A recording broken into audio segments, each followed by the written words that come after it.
یہ بات ہے قرآن۔ کہاں ہے محمد کا وہ اللہ جسے کسی نے نہیں دیکھا، جو ہمارے خداؤں کے سامنے کھڑے ہونے کی جرت کر سکے۔ Welcome back to my channel, myself Shaheen. So جیسے کہ لاسٹ 2 ویڈیوز آپ لوگوں نے بہت پسند کی ہیں، تو آج میں پھر سے ایک اور ویڈیو پہ ریئیکشن دینے والی ہوں جس کا نیم ہے وائی سورہ قریش واز ریویلڈ۔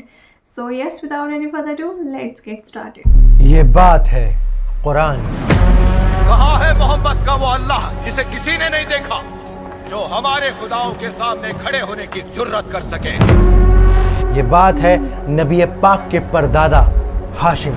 مکہ والو، میں ہوں ہاشم عبد مناف کا بیٹا، اور ہم اللہ کے گھر کے محافظ ہیں۔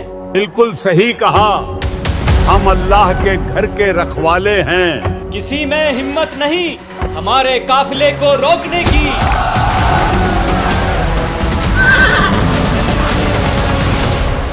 یہ بات ہے سورہ قریش کی۔ لإيلاف قريش إيلافهم رحلة الشتاء والصيف۔ مدرسوں میں اکثر سورہ قریش حافظ جی ڈنڈی مار کے یاد کرا ہی دیتے ہیں۔ لإيلاف قريش إيلافهم رحلة الشتاء والصيف۔ لیکن زندگی میں ایسے موقع بہت کم ہوتے ہیں جب کوئی یہ بتاتا ہے کہ اصل میں سورہ قریش ہے کیا اور کیوں اللہ نے اس کو نازل کیا۔ قریش بڑا گھمنڈ کرتے تھے اپنے دولت پر، مگر اللہ نے انہیں یاد دلا دیا کہ یہ سب اس کا دیا ہوا ہے۔ کیا ہے سورہ قریش کے نازل ہونے کے پیچھے کی کہانی، اور کون تھے امر الاولی عرف ہاشم؟ یاد ہے نبی کے پردادا ہاشم کا زمانہ، میں اس وقت بچہ تھا۔ اور کیسے قریش قبیلہ اتنا خود غرض ہو گیا کہ اللہ نے اس کو مثال بنا کر قرآن میں ہمیشہ کے لیے قید کر دیا۔ مکہ سے پیغام آیا ہے، اللہ نے قریش قبیلے کی غفلت کو لوگوں کے لیے سبق بنا دیا ہے۔ اور سب سے زیادہ امپورٹنٹ، 1400 سال پہلے نازل ہوئی اس سورت کا آج ہماری زندگی میں کیا کام ہے، جانیں گے اس ویڈیو میں۔ فليعبدوا رب هذا البيت الذي أطعمهم من جوع وآمنهم من خوف۔ اسکالرز کہتے ہیں کہ سورہ قریش مکہ میں اس وقت نازل ہوئی جب قریش کے سردار اپنی دولت کا گھمنڈ دکھا کر آپ صلی اللہ علیہ وآلہ وسلم کی مخالفت کرنے لگے۔ اے بنو ہاشم کے لوگوں، ایک بات میری سمجھ میں نہیں آتی۔ کون سی بات ابو حکم؟ کیا سمجھ نہیں آتا تمہیں؟ مجھے سمجھ نہیں آتا، اگر اللہ کو پیغمبر چننا ہی تھا تو قریش کے کسی امیر سردار کو چن لیتا۔ پورے مکہ میں بنو ہاشم کا یہی مفلس شخص ملا اللہ کو۔ صحیح بات، اللہ کسی سردار کو نبی بنا دیتا۔ اور جب ان لوگوں کا غرور، ان کا گھمنڈ حد سے پار ہو گیا، تب اللہ سبحانہ و تعالیٰ نے ان کو یاد دلانے کے لیے کہ کیا تھی ان کی حیثیت، کیا تھا ان کا مقام، اللہ نے سورہ قریش کو نازل کیا۔ محمد ہر جگہ ہمیں لاجواب کر رہے ہیں، اور اب وہ ہمارے قریش قبیلے کے خلاف ایک نئی شاعری لائے ہیں۔ کہتے ہیں ہم ناشکرے ہیں۔ شاید وہ ٹھیک کہتے ہیں، سوچو ذرا۔ کیا کہا؟ میں سوچوں؟ یہ مت بھولو کہ ہم عام لوگ نہیں بلکہ قریش کے سردار ہیں۔ کیا تم بھول گئے وہ زمانہ جب مکہ بھوک سے تڑپ رہا تھا، بدحال تھا؟ یہ بات اصل میں محمد صلی اللہ علیہ وآلہ وسلم کے پردادا ہاشم کے زمانے کی ہے۔ یہ وہ دور تھا جب مکہ قحط کا شکار تھا، آبادی کم تھی، اس کے باوجود لوگ بھوک سے بلک رہے تھے، ان کی ہر سانس اپنے آپ میں ایک سوال تھی۔ یہ وہ دور تھا جب لوگ ابراہیم علیہ السلام کی سکھائی توحید کو بھول چکے تھے۔ مکہ بت پرستی اور شرک کا گڑھ بن چکا تھا۔ کعبہ کے اندر اور اس کے آس پاس 360 بتوں کو رکھ دیا گیا تھا۔ دن رات لوگ ان بتوں کی پوجا کرتے، ان کو اللہ تک اپنی بات پہنچانے کا وسیلہ سمجھتے۔ اے ہبل، ہماری دعاؤں کا وسیلہ بن۔ اے ہبل، بچے بھوک سے مر رہے ہیں، رحم کر، رحم۔ یہ زمانہ اتنا مشکل تھا کہ لوگوں کو خوابوں میں بھی روٹیاں نظر آتی۔ کل میں نے ایک خواب دیکھا، ہم دونوں بیٹھے تھے، پیٹ بھر کر روٹی کھا رہے تھے اور پھر سیر ہو کر ٹھنڈا پانی پیا۔ وقت اپنی رفتار سے بہتا رہا، مکہ والے دیوتاؤں کی پوجا کرتے رہے، وہ اپنی دیوتاؤں سے دن رات بھیک مانگتے، ان کی عبادت کرتے۔ ہماری دعا کو اللہ تک پہنچا دے۔ حبل کی شان سلامت رہے۔ مگر ان کا کوئی دیوتا کام نہ آیا. دھیرے دھیرے انسان اور جانور مرنے لگے.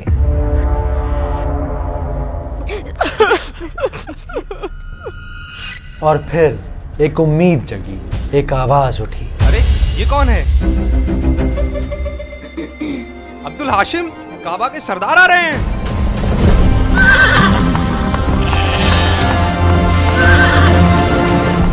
ہاشم دور دراز علاقے کا سفر کر کے اپنے لوگوں کے لیے کھانے کا سامان لائے تھے. حضور میرے لیے بھی. وہ پیاسوں کی پیاس بجھاتے, بھوکوں کو اپنے ہاتھ سے روٹی توڑ کر کھلاتے. اپنے لوگوں کی خدمت میں انہوں نے دن رات ایک کر دی, لیکن پھر بھی بھوک کے بادل ان پر منڈراتے رہے. ہاشم, کچھ دن تو گزر جائیں گے, لیکن تمہیں اس مشکل کا مکمل علاج نکالنا ہوگا. مکمل علاج یعنی مکہ کو ایک ایسے پلان کی ضرورت تھی جس سے اس قحط کو, اس بھوکمری کو ہمیشہ کے لیے ختم کیا جا سکے. ہاشم صبح شام پلان بناتے رہے, اپنے لوگوں کی فکر میں گھلتے رہے. وہ جگہ جگہ جا کر بڑے بوڑھوں سے رائے لیتے رہے کہ شاید کوئی راستہ, کوئی حل نکل آئے. میں اپنے لوگوں کو اس حال میں نہیں دیکھ سکتا. آپ سب بزرگ ہیں مکہ کے, کوئی راستہ دکھائیے. پر کوئی بھی اس پریشانی سے نکلنے کا راستہ نہ دکھا سکا. ہماری سمجھ میں کچھ بھی نہیں آ رہا ہے, کیسے نکلیں اس مصیبت سے. اس علاقے کے بارے میں تم تو جانتے ہو. مکہ ایک ریتیلا علاقہ تھا. وہاں نہ پھل پیدا ہوتے تھے, نہ سبزیاں, نہ ہی سونے کی کھدانیں تھیں, نہ ہیرے کی. چاروں طرف بس ریت ہی ریت تھی اور مٹھی بھر بھوکے لوگ. وہ کرتے بھی تو کیا. وقت یوں ہی گزرتا رہا. نہ جانے کتنی زندگیاں موت کے حوالے ہو گئی. ہاشم غور و فکر میں ڈوبے رہے اور پھر ایک دن انہیں خیال آیا کہ مکہ والوں کی سب سے بڑی طاقت اللہ کا گھر کعبہ ہے. یہ میں نے پہلے کیوں نہیں سوچا؟ یہ تو سب سے بڑی طاقت ہے. اور اسی کعبہ کا نام استعمال کر کے وہ مکہ کا پہلا تجارتی سفر کریں. قبیلے والوں, ہم کاروبار کریں گے. سردیوں میں یمن کا سفر کریں گے اور گرمیوں میں سیریا کا. یہ کیا کہہ رہے ہیں؟ تعجب ہے. یہ بات تو کبھی سنی نہیں. حد ہے. اس اعلان کو سن کر مکہ والوں کے ہوش اڑ گئے. آج تک کسی نے ایسی بات نہیں سوچی تھی. ہاشم کا یہ اعلان اصل میں موت کا پیغام تھا. کیا یہ ایسی بات نہیں جیسے ہم خود اپنی موت کو دعوت دے رہے ہوں؟ ہاں بالکل. پاگل پن ہے, پاگل پن. شام ڈھلتے ہی ڈاکو ہمارا مال لوٹ لیں گے اور ہمیں قتل کر دیں گے. قبیلے والوں کی یہ باتیں سن کر ہاشم مسکرا دیے. انہوں نے ان سب کو سمجھایا کہ پریشان ہونے والی کوئی بات نہیں. ہم اس بیت اللہ کے محافظ ہیں, ہم پر کوئی ہاتھ نہیں ڈال سکتا. بالکل صحیح کہا. ہاشم ٹھیک کہتا ہے, ہم پر کوئی ہاتھ نہیں ڈال سکتا. ہم ہیں قریش. اصل میں اس زمانے میں کعبہ کے اندر 360 بتوں کو رکھ دیا گیا تھا. یہ بت الگ الگ علاقوں کے, الگ الگ قبیلوں کے بت تھے اور ہر قبیلہ اپنے بت کی پوجا کرنے سال میں ایک نہ ایک بار مکہ ضرور آتا تھا. بار دیکھنا, لات اور عزا میرے تحفے سے خوش ہو جائیں گے. خاص تحفہ لایا ہوں ان کے لیے. ہاں کیوں نہیں. تو اگر کوئی قبیلہ قریش کے قافلے پر حملہ کرتا تو اسے اس بات کا ضرور ڈر لگا رہتا کہ کہیں ایسا نہ ہو کہ قریش والے ان کے بت کو کوئی نقصان پہنچا دیں یا ان کے بت کو کعبہ سے نکال کر پھینک دے. کیونکہ ان دی اینڈ جانا انہوں نے سال میں ایک نہ ایک بار اپنے بت کی پوجا کرنے کے لیے مکہ ہی تھا. کسی نے اگر ضرورت بھی کی تو نکال دیں گے اس قبیلے کے بت کو. ہاں بالکل. اور جب یہ بات سب کو سمجھ میں آ گئی تو کچھ ہی دنوں میں سفر کی تیاری کر لی گئی. سفر لمبا ہے میرے بیٹے. بابا آپ فکر نہ کریں, میں جلد لوٹوں گا, بس اجازت دیں.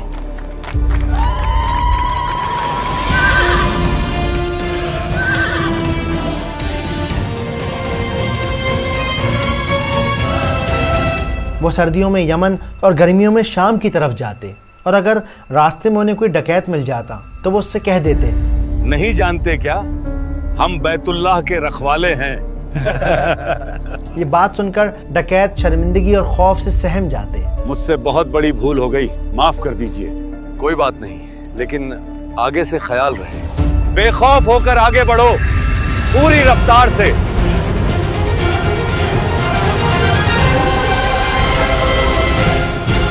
اور اس طرح کعبہ کے مکہ میں ہونے کی وجہ سے قریش بے خوف ہو کر سردی اور گرمی کا سفر کرتے رہے۔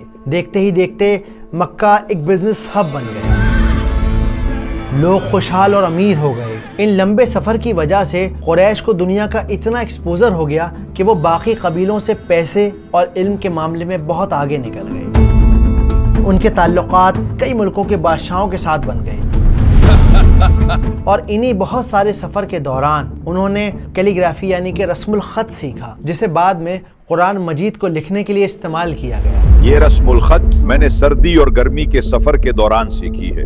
ہاشم اللہ کو پیارے ہو گئے، لیکن یہ سردی اور گرمی کے سفر کا سلسلہ چلتا رہا۔ دیکھتے ہی دیکھتے کچھ ہی سالوں میں مکہ اتنا بڑا بزنس ہب بن گیا کہ یمن کے حاکم ابرہہ نے ہاتھیوں کی فوج کے ساتھ مکہ پر چڑھائی کرنے کا فیصلہ کر لیا۔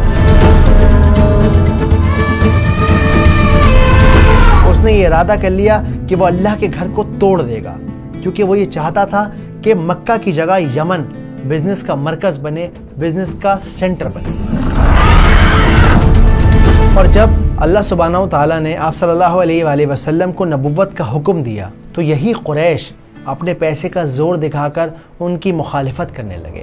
تب اللہ سبحانہ و تعالیٰ نے سورہ قریش کو نازل کیا تاکہ انہیں یہ یاد دلا سکے کہ وہ بھوک سے مر رہے تھے۔ تب اللہ تعالیٰ نے ان کو اپنے گھر کی وجہ سے اتنا بڑا مقام دیا، وہ اتنی عزت والے ہوئے۔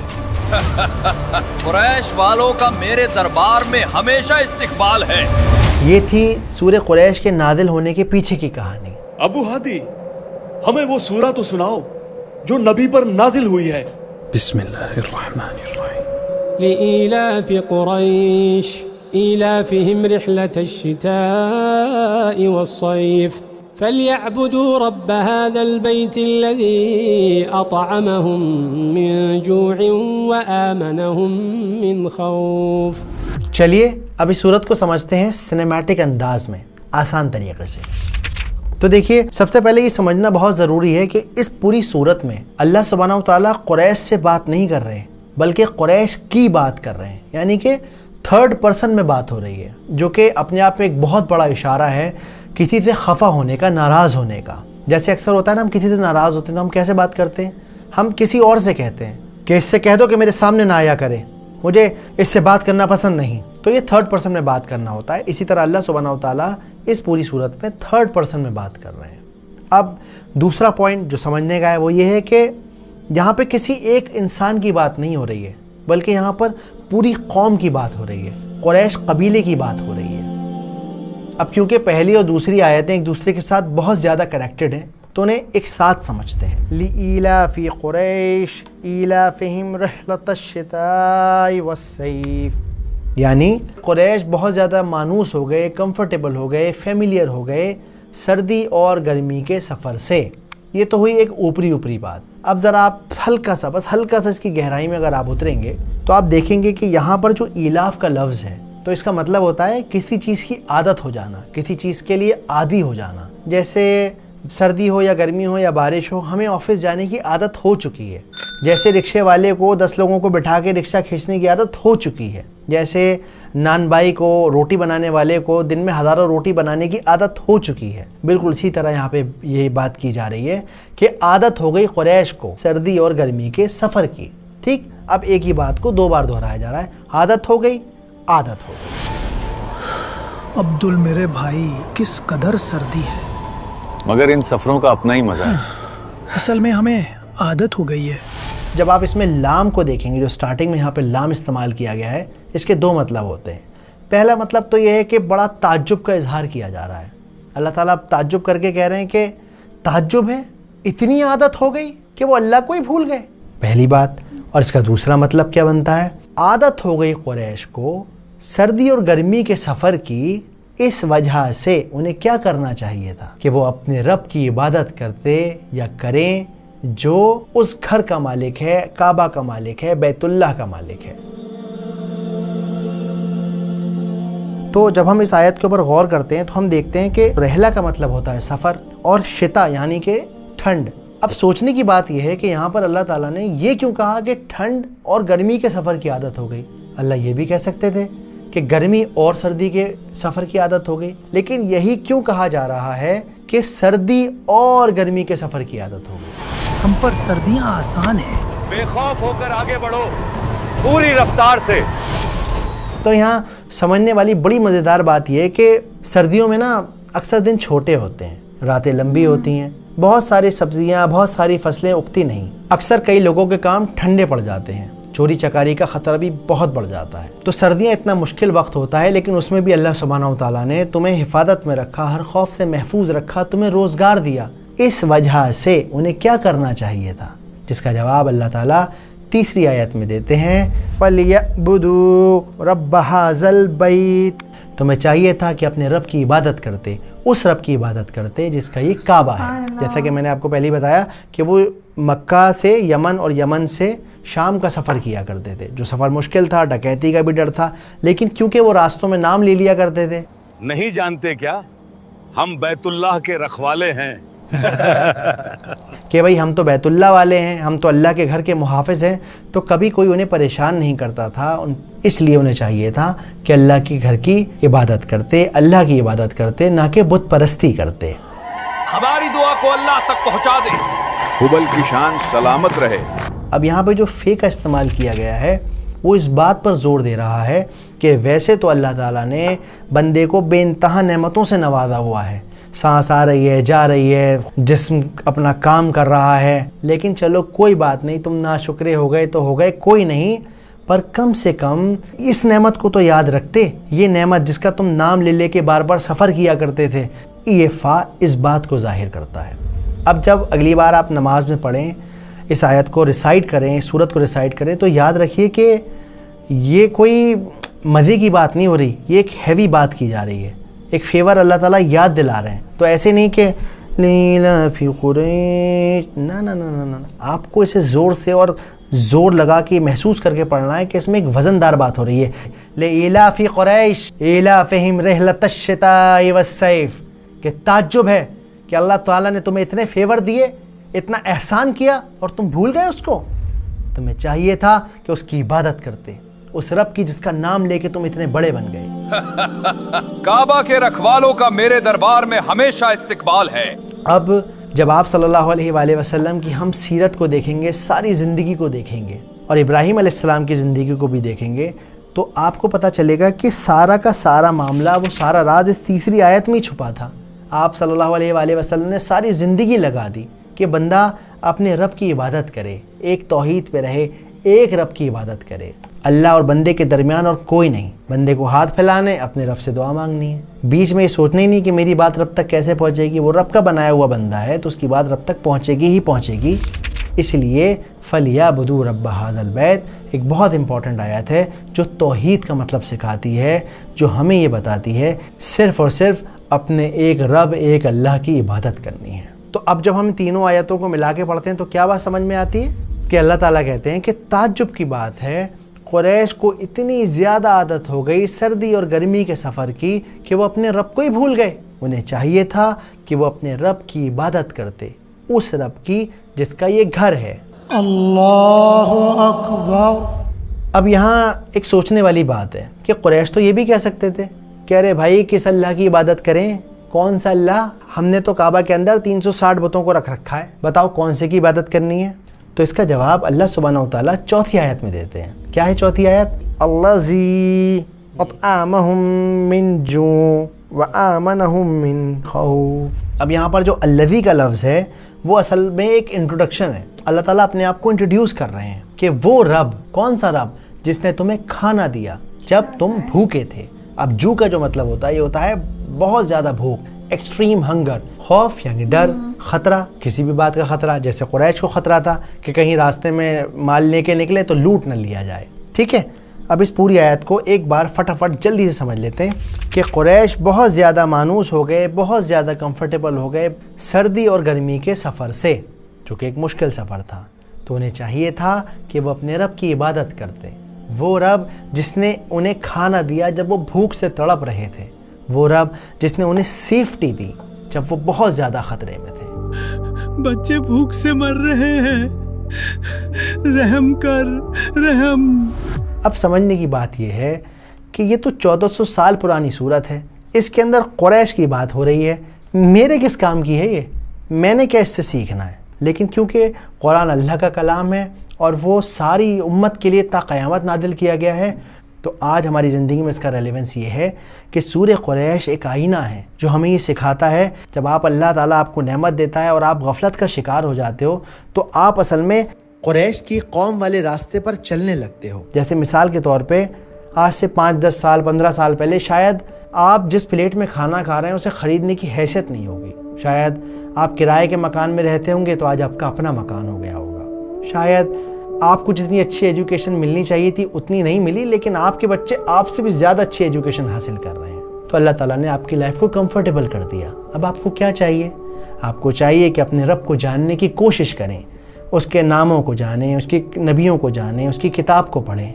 لیکن آپ اور ہم اکثر کیا کرتے ہیں, اجی اب پیسہ آ گیا ہے تو ایسا ہے گاڑی تھوڑی بڑی لے لیتے ہیں, اور ایک شہر میں بھی اپنا فلیٹ ہونا چاہیے. ایک تو ہے, ایک اور اس سے ماشاءاللہ کرایہ آئے گا. تھوڑا زیادہ پیسہ آ گیا تو جی صاحب اب چیئرمینی کا الیکشن لڑا جائے گا. پیسہ تو ہے لیکن اب پاور بھی چاہیے. رات میں آپ کا اپنا گڈن اس بار چناؤ میں کھڑا ہو رہا ہوں.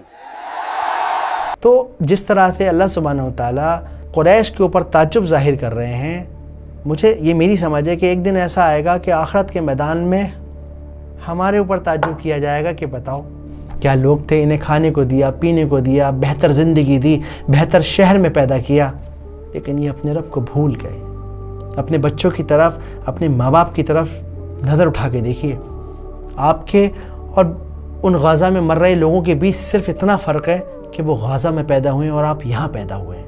آپ آرام سے ویڈیو دیکھ سکتے ہیں, وہ آرام سے چین کی سانس بھی نہیں لے سکتے. تو اگر آپ کو یہ نعمت ملی ہوئی ہے نا, تو اس کے پیچھے صرف اور صرف اور صرف اور صرف اللہ سبحانہ وتعالیٰ کی رحمت ہے. اس لیے کوشش کیجئے اپنے رب کو جاننے کی, اس کے کلام کو پڑھنے کی, کیونکہ زندگی بہت مختصر ہے, بہت چھوٹی ہے, پتہ نہیں کب بلاوا آ جائے. تو اس کو یاد کریے اس سے پہلے وہ آپ کو یاد کر لے. سبحان اللہ, آؤٹ اسٹینڈنگ ماشاء اللہ, بہت ہی بیوٹیفلی ایکسپلین کیا ہے انہوں نے اس سورہ کو. بہت ہی زیادہ تقویت حاصل ہوتی ہے اور بہت ہی زیادہ ایمان بھی تازہ ہوتا ہے, سکون بھی ملتا ہے. اور جیسے کہ انہوں نے اس سورہ کے لاسٹ میں جو ہمیں مورل بتایا ہے وہ یہ کہ جو ہے نا 360 خداؤں کو پوچھتے تھے لوگ, مطلب ان خداؤں کے ذریعے سے وہ اللہ کو اپنی بات پہنچاتے تھے. تو یہ ہے کہ اللہ کا اور ہمارا جو ہے نا وائرلیس کنیکشن ہے کہ ہم مطلب جیسے کہ کہتے ہیں نا اللہ ہمارے جوگلر وین یعنی ہمارے شاہرگ سے بھی زیادہ قریب ہے. تو وہی ہے کہ بس ہمارا ایمان اتنا پختہ نہیں ہے, لیکن ہمیں بولنے کی بھی ضرورت نہیں پڑتی ہے. اللہ تعالیٰ وہ ہر چیز جانتے ہیں, دلوں کے حال بھی جانتے ہیں. ہمیں اپنے رب کا بے انتہا شکر گزار ہونا چاہیے, کیونکہ ہم اتنے ماڈرن ایرا میں رہ رہے ہیں کہ ہمیں وہاں پہ ہر چیز جو ہے مطلب ہر فیسلٹی اویلیبل ہے, اور اس کے باوجود اگر ہم شکریہ ادا نہیں کرتے ہیں تو پھر لٹرلی بہت زیادہ مطلب خرابی ہے. So no doubt this life is temporary. So اللہ تعالیٰ سب کو اچھی زندگی اور عافیت عطا فرمائے. سو اگر آپ کو ویڈیو اچھی لگی تو do not forget to like, comment, share and subscribe.